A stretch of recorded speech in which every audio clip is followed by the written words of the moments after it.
So a question from William.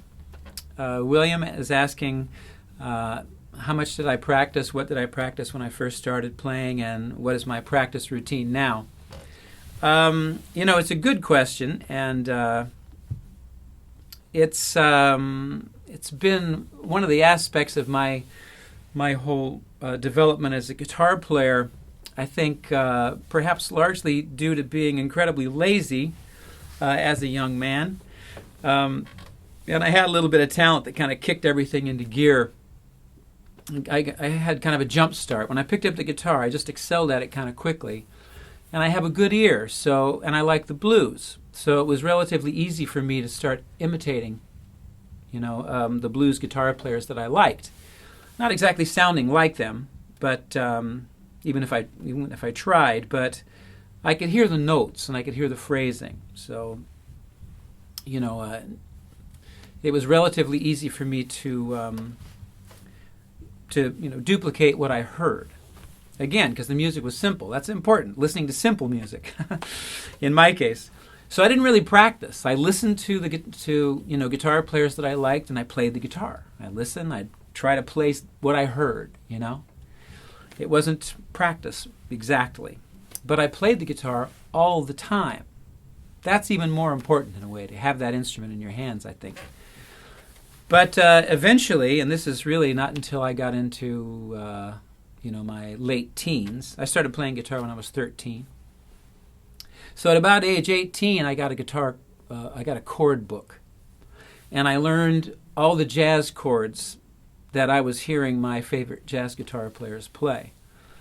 And anybody can find a book and learn chords out of it. And the book that I got, which was Mickey Baker's Jazz Chords, Volume 1, I think, I learned all those chords, and it shows you how to use them in a very old-school, traditional jazz style. And so I learned the chord voicings, and I started applying them to the music that I was playing, which was Chicago blues and B.B. King. And those things matched up very well. And so learning chords, and then later, with a few years later, I decided I should probably learn the scales that run through these chords. So I got a book, and I looked, and I found these scales, and I started practicing these scales. And I started practicing them with back and forth picking technique to get that thing going, which was, in order to increase my speed. So for me, it wasn't like I had a routine. It wasn't like I had a lot of different techniques I was working on.